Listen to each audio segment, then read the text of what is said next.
welcome back. We're getting a little bit closer to the dinner time hour. So today, Melissa Graves of Donna's Cafe in Madisonville so good. has a great recipe to make for us. Yeah, she's going to be making a recipe from the son of a staff member called 3-cup chicken.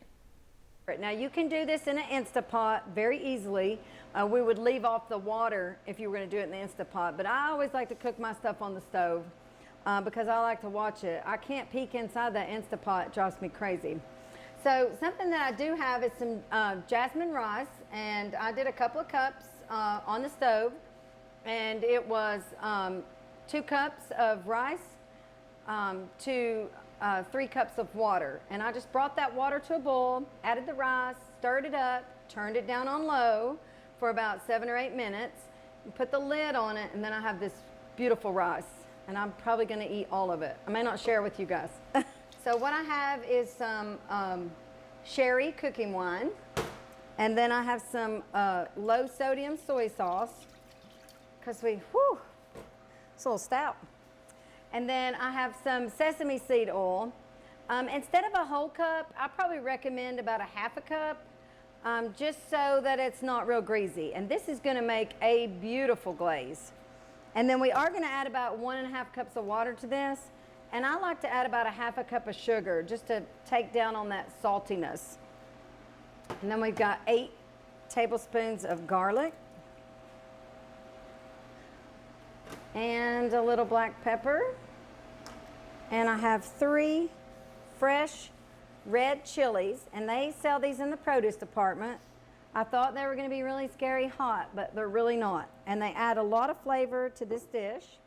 And then we would put this on the stove with that 1.5 cups of water, and then we've got 1.5 pounds of bone-in chicken. Now, they warn in the recipe that if you use chicken breast, you're going to regret it, because you want the good bone-in chicken because it's very tender.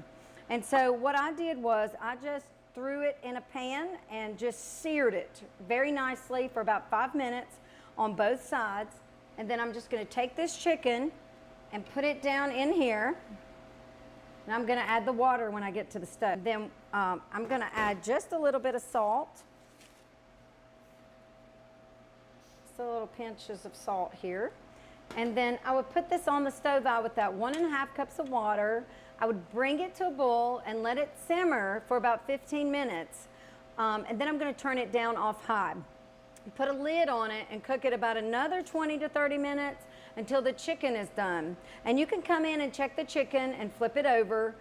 We cook on gas heat, so it probably didn't take as long here.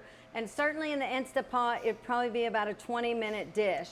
And then at the end, I did not have to thicken my glaze with any cornstarch, but you can add in a small bowl, take a couple tablespoons of cornstarch, an equal amount of water, mix it up into a slurry, and then you can add it in to thicken this up. But I didn't have to do that on this batch. And I have about a cup of chopped basil that I've put on the top. And look how beautiful. This is going to be your next favorite family dish that you can prepare at home.